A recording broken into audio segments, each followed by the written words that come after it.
Hello, everybody. Welcome to this week's edition of Northwest Quadrant Wealth Management e-News. Thanks for joining us.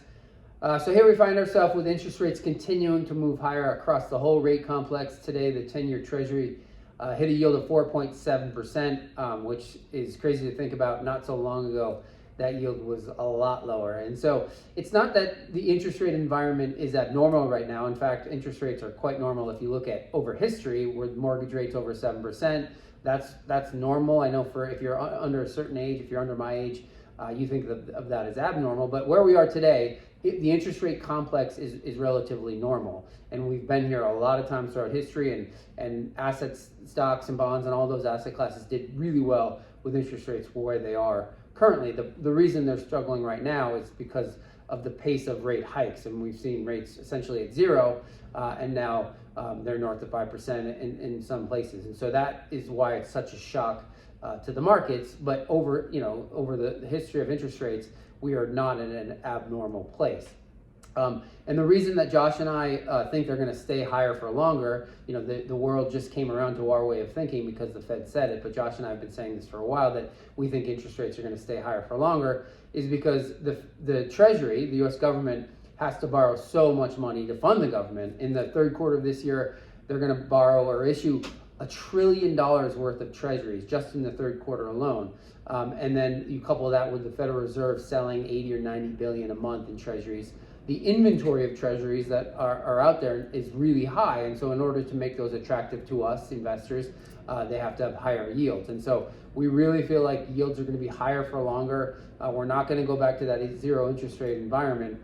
And so that is going to mean more volatility across all asset classes. But companies can adjust. You look at all of the cash on the balance sheets of great companies like Microsoft and Apple, and that net interest now on a monthly basis is really high. I mean, they're making a bunch of money owning those short-term treasuries. But we want to make sure that you don't confuse like the volatility in the stock market for not wanting to own stocks. And Josh can sort of go through why we're not just going to put everybody's money in that 5.5% 6-month treasury bill, because things are going to change over time, and Josh can go through sort of the math on how that's going to work.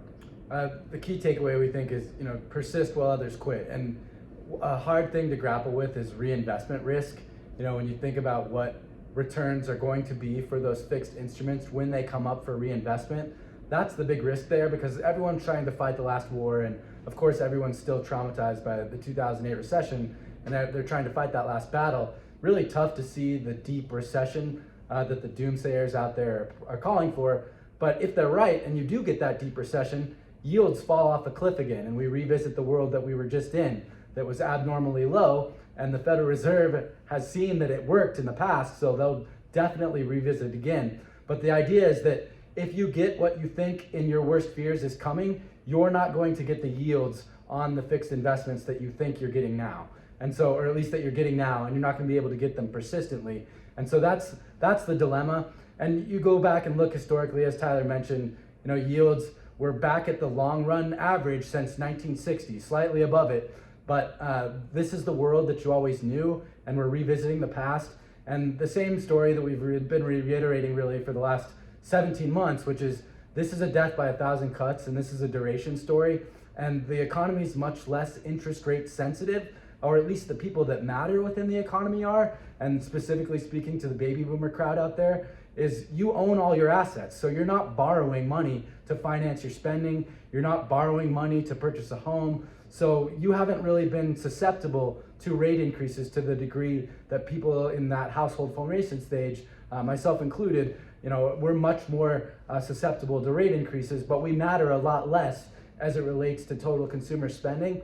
And that's why this cycle is playing out in a much more protracted fashion than usual. And it's really tough to see even this quarter resulting in economic weakness. It's going to continue to roll on. And with inflation relatively high, this environment starts to look more and more like it did in the 1970s, where you have this lull and this stagflationary environment going on for 2 or 3 years.